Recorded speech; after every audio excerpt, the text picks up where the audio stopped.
Hi guys. Once again, this is Erica Winter. I'm doing another video for you. And I think for the past 2 weeks, we have been digging deep really into is entrepreneurship for me and some questions to ask yourself before getting into entrepreneurship. Because really and truly, if you are scared of taking calculated risk, then you might want to think about being an employee instead of being an employer. Well, the video that I'm doing today and the one that I'm doing today is steps to start your business. So you want to think about, you want to do some of these things when starting your business, all right? And the first thing you want to do is plan. And it doesn't have to be a complex plan. It can be really you putting your ideas together in such a way that you can understand it, in such a way that it's logical and realistic. I'm going to share a quick story with you. Just last night, the plan was that I was going to go to my bed early, wake up early so that I could start my day early. Of course, after independence, that day after any holiday always feels like a Monday. So I have so many things to do. But I went into my bed and I was unable to sleep. I mean, like I had ideas flowing out of me. I mean, like the ideas, they were so beautiful. I have not yet executed them, and it was so beautiful. I was just there smiling away, and I could not sleep. I had to get up and started jotting down my ideas. I wrote 10 pages of ideas. I just kept writing. And let me tell you something. When I decided to stop writing, I still had ideas flowing. I woke up. I didn't go to my bed until after 1 a.m. Listen, now, I wanted to go to my bed early so I could wake up early. But I didn't go to bed until after 1 a.m. And then I woke up like at 4. And when I woke up at 4, the ideas were still flowing. So I haven't done any writing from morning because I've been, up and down and stuff like that. But I still have them pumping right through me. And I'm going to take some time later and do some more writing and stuff and put my ideas together. But your first step is that you want to plan. So everything that comes to mind, it doesn't matter how silly might seem at first to you or anyone else. The first thing to do is to jot it down so that you don't lose it. All right, and then you can decide how is it that you want to do your plan. When you're just starting and you're starting a small business, you might not want to get into anything too complex.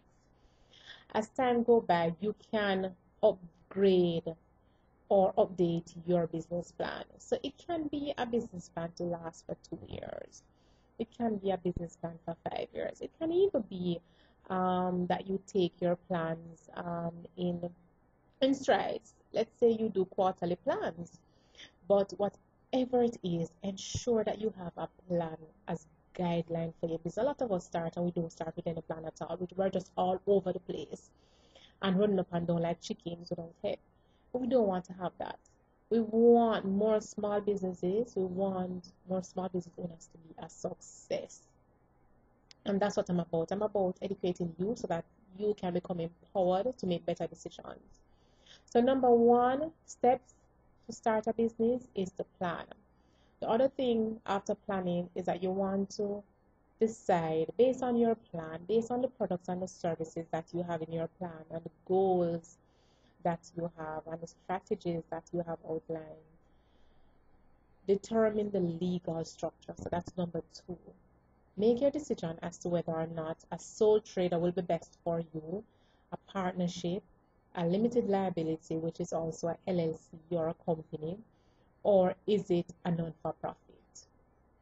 So always decide on the legal structure. Do a little bit of research or even watch some of my videos about legal structure before deciding on which one that you will choose. Because a lot of us register, we don't really understand what it is that we're getting ourselves into. We don't understand articles and schedules and share allocation and all of these things. Then I normally do one of two things, and I normally say this. For number three, you would then register your business or you would seek financing for your business as number 3, and the same thing for number 4. For number 4, if you registered before and it is that you need to seek financing, then you seek the financing for number 4. If it is that you seek financing for number 3, then you register your business for number 4. And I'm going to tell you why. I'm going to justify this. For some of us, when we are just starting, we might need the financing, or the only thing we might have is just the idea in writing, or maybe even our heads. And we need the money to do every single thing from registration right down. So if that is the case, you would seek the financing before the registration. But if you have the money, can start to invest in this business yourself, then you go ahead and register your business and then seek financing in the name of the company or the business. All right, good. Then you want to think about location as number 5. Location is dependent on the products and services that you'll be offering your ideal customer. If you are running a restaurant and you will be providing dining services as well as takeout, then you have to think about the ideal location for your restaurant to be a success.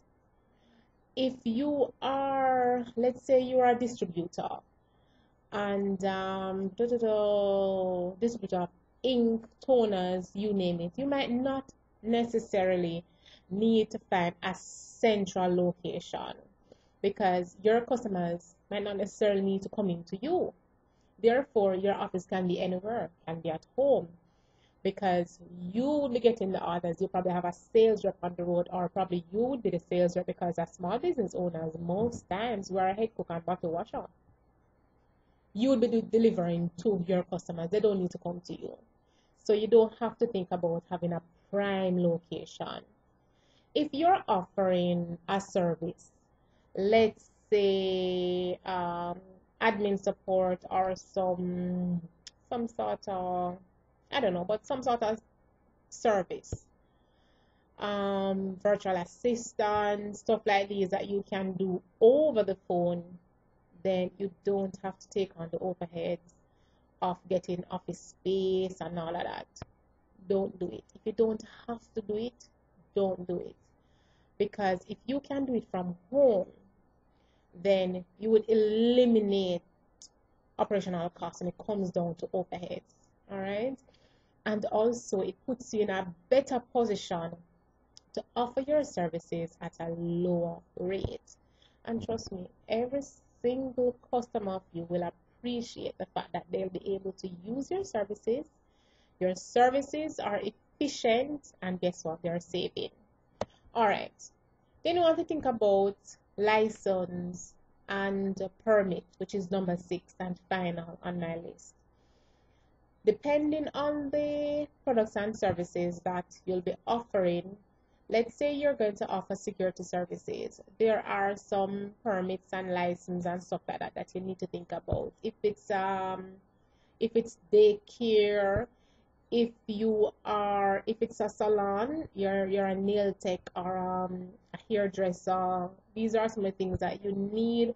There are certificates that you need to get, and there are some, or should I say most, that you even have to get before you go to company's office to register your business. They will not register the business for you without you as the individual being certified in whatever capacity. They have to ensure that you are capable of offering these services.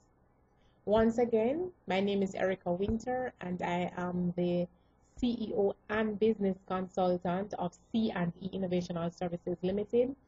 And we are here for you as small business owners, providing you with information every single day. We're easy to reach. Type in my name on YouTube, and my Winter is with a Y. You can Skype me, and that's Rika Winter Skype. And you can find the company on Facebook as CNE Innovational Services Ltd. You can call us on any of our numbers, 632-2564, and for mobile you can call 781-1779, that's line, and Digicel 371-0749. Please, I ask of you, as I try to share what it is that I know, I ask that you like, you comment, you send your questions, and you share this video so that you can in turn help someone else. Thank you. Start a business and give me a call.